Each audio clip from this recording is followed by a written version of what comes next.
नमस्कार जोहार, आप देख रहे हैं झारखंड खोज खबर। अभी हम लोग रांची में हैं। हमारे साथ जो अभिनेता या कहें कि सुप्रसिद्ध भोजपुरी के गायक हमारे साथ जो जुड़े हुए हैं, आपको बताते हुए बहुत ही खुशी हो रही है कि बहुत दिनों से हमारी भी इच्छा थी कि हम इनसे मिलें। आइए परिचय करवाते हैं। सबसे पहले जाने माने कलाकार भोजपुरी के सुप्रसिद्ध गायक और अभिनेता सुनील छैला बिहारी से हमारे साथ जुड़े हैं। आज के इस कार्यक्रम में हम लोग इनसे बहुत सारी बातें करेंगे। सर, सबसे पहले आपको हमारे चैनल की तरफ से ढेर सारी शुभकामनाएं। नमस्कार, जोहार और आपका बहुत बहुत धन्यवाद। आपने अपनी चैनल की तरफ से शुभकामनाएं दी इसके लिए। सुनील जी, आज हम लोग यहाँ रांची में हैं और किसी कार्यक्रम के दौरान आज हम लोग की यहाँ मुलाकात हुई है। तो क्या कार्यक्रम था, हमारे दर्शकों को बताएं। मैं रांची आया हुआ हूँ क्योंकि रांची में हमारे एक बड़े भाई साहब थे, दुलारचंद सिंह साहब। उनके सानिध्य में मैंने रह के अपने जीवन की या गायकी की शुरुआत की। तो आपके दर्शकों को मैं बताऊं कि मैं ऐसे भी रांची का ही प्रोडक्ट हूं और रांची यूनिवर्सिटी से मैंने इंटर से लेकर एमकॉम तक की पढ़ाई की, रांची कॉलेज रांची से। तो उसी पढ़ाई के दरमियान हमने बलूदा के साथ गाने की शुरुआत की। तो ये जो हमारे बड़े भाई साहब जो अब इस दुनिया में नहीं रहे, पिछले 5 मई को उनका देहांत हुआ और आज 18 मई है। आज लास्ट क्रियाक्रम जो होता है, श्राद्ध कर्म का जो अंतिम दिन होता है, वो उसी में मैं आया था। तो मैं उनकी दिवंगत आत्मा की शांति के लिए श्रद्धांजलि के 2 पुष्प मैंने चढ़ाए हैं और भगवान से दुआ करता हूँ कि वो जहाँ भी हों, ऊपर वाले भगवान अपने श्री चरणों में उनको जगह दें। और आज बहुत व्यथित भी हूँ, आज नहीं 5 तारीख से ही, इसलिए मेरे इधर से वीडियोज भी बहुत कम आए। मैं अपने चैनल पे मैं वीडियो डालता हूँ, वो मैंने डाला नहीं बहुत दिनों से, बहुत दुखी था। लेकिन चलो, आज आपके द्वारा शुरुआत हुई है, आपको बहुत बहुत धन्यवाद शुरुआत करने के लिए। भगवान उनको अपने श्री चरणों में जगह दें और जैसे वो जब तक इस दुनिया में रहे तब तक मेरा शुभचिंतक बन के रहे, हमको मार्गदर्शन देते रहे।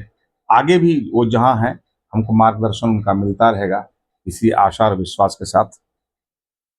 सुनील जी, भोजपुरी में एक नाम आपका आज भी है और जिस समय आपने स्टार्टिंग की थी, भोजपुरी का स्तर क्या था और आज भोजपुरी का स्तर कहाँ से कहाँ पहुंच गया। तो उन दिनों जब आप गायकी की दुनिया में आए, तो कैसे आए, किस प्रकार से जो है मन हुआ कि इस दुनिया में आना है? अच्छा, मैंने थोड़ा सा बता दिया आपको। मैं रांची में आया पढ़ाई करने 81 में, मैट्रिक पास करने के बाद। उन्होंने मैट्रिक बोलते थे, अभी तो 10वीं में क्या बोलते हैं। तो मैट्रिक पास करने के बाद मैं रांची आया था इंटर में पढ़ाई के लिए। और उन्हीं दिनों बलूदा का बड़ा जलवा था। मैंने एक आध कार्यक्रम रांची में उनका देखा, कमाल की भीड़ होती थी उनको देखने के लिए। उनको जब मैं देखने गया तो वहाँ से इच्छा जगी, काश मैं भी गाता, मुझे भी इसी तरह से लोग देखने के लिए आते। तो मैंने उनसे संपर्क किया। संपर्क क्या, उन दिनों हम लोग कचहरी रोड में रहते थे, जो स्वर्गीय चिलगम वर्मा जी का घर हुआ करता था, उसमें हम लोग रहते थे और वो बिहार क्लब से जुड़े हुए थे जी। और बलूदा का कार्यक्रम बिहार क्लब और चर्च रोड दोनों जगह पे होता था, बड़ी शानदार कार्यक्रम होता था।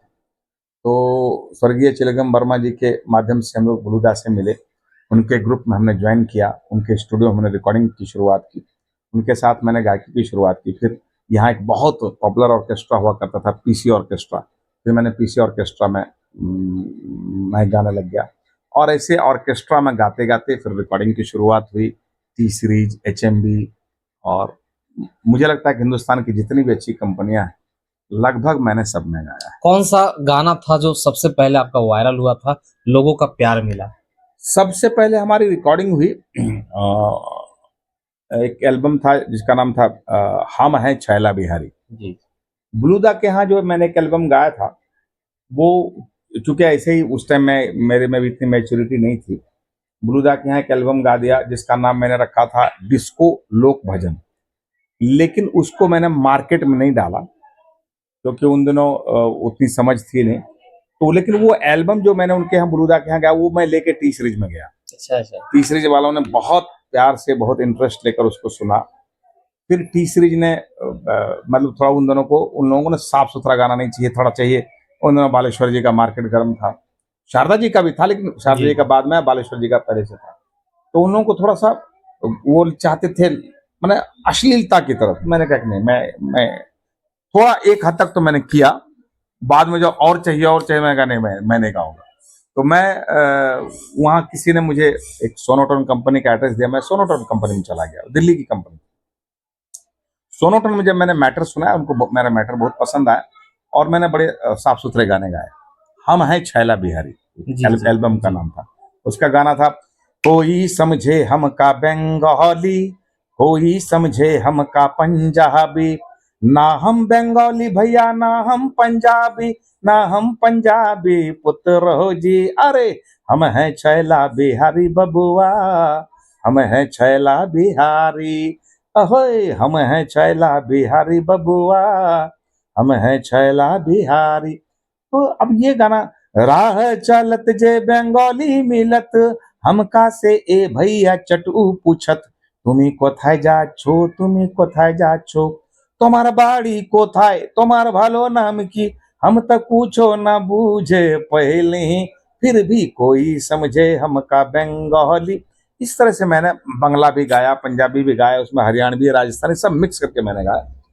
तो वो चूंकि सोनोटन कंपनी में गाया था, तो सोनोटन का उस टाइम डिस्ट्रीब्यूशन पंजाब में बहुत अच्छा था, तो ये गाना पंजाब में बहुत अच्छा चला, क्योंकि जी जी पंजाबी मैंने इसमें गाया था।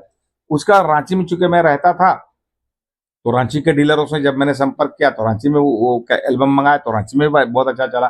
खगड़िया का चूंकि मैं रहने वाला हूँ जी जो बिहार में, उन दोनों ये संयुक्त बिहार हुआ करता था। ये बात मैं बता रहा हूँ 83 की। 83 हाँ, की बात है। 1983 में मैंने बुलुदा के यहाँ पहली बार एल्बम गाया, और सोनोटन में मैंने गाया 86 में, 1986 में।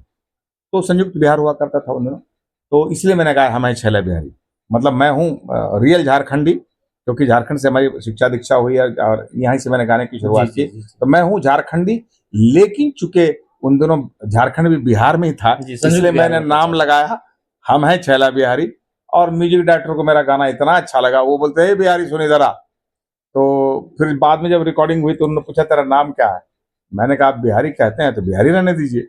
बोले नहीं, फिर भी नाम तो कुछ होगा। मैंने कहा सुनील छैला लगा दीजिए उसके आगे, सुनील मेरा नाम है, सुनील छैला बिहारी कर तो दीजिए। सुनिए हमारे दर्शकों, कैसे इनका नाम सुनील से सुनील छैला बिहारी पड़ा। और बिहारी जी, इतना बताइए कि जिस समय में आप गाने गाते थे, तो किन किन परेशानियों की सामना करना पड़ता था? मतलब कि उन दिनों जो है, अभी तो यूट्यूब का जमाना हो गया है, जी जी। अभी आप गाने बनाइए तुरंत उसमें डालिए और तुरंत फॉलो। तो उन दिनों में जब कैसेट का जमाना हुआ करता था, तो क्या क्या परेशानियां होती थी? उन दिनों परेशानियां ये, जैसे मैंने कहा कि बुलुदा के यहाँ मैंने एक कैसेट रिकॉर्ड करवाया, फिर वही कैसेट में लेके टी सीरीज में गया, टी सीरीज वालों को सुनाया। फिर वो आपको, मतलब किसी कंपनी में गाना है, आपको जाके कंपनी वाले से अप्रोच करना पड़ेगा, और आपको कंपनी में ही गाना पड़ेगा, क्योंकि ऐसा थोड़ी कि आप अपना चैनल बनाइए डाल दीजिए। कंपनी में गाना गाएंगे तभी मार्केटिंग होगी, अदरवाइज आप कहाँ कहाँ जाके बेचते रहेंगे। तो आपको किसी कंपनी के माध्यम से ही गाना है। कंपनी के माध्यम से तब गाएंगे जब आप कंपनी को आपका गाना अच्छा लगना चाहिए। और दिल्ली में जितनी भी अच्छी कंपनियां थी, सबका हेड ऑफिस दिल्ली हुआ करता जी था। जी तो आपको दिल्ली जाना है, आपके पास इतना पैसा होना चाहिए। तो आपने आप ऐसी बात पूछ दी है। उन दिनों हम लोगों के पास इतना पैसा होता नहीं था, तो हमने किसी एक नेता थे विजेंद्र सिंह ईश्वर, जी उनसे मैंने वो एक स्टूडेंट का कार्ड बनवा लिया था, जिसमें थोड़ा डिस्काउंट मिल जाता था। उनसे मैं टिकट बनवा के टी सीरीज में गया, टी सीरीज में सुनाया। फिर वहाँ से काम नहीं बना तो सोनोटन में मैं गया, सोनोटन में सुनाया। फिर उन्होंने मेरी रिकॉर्डिंग की।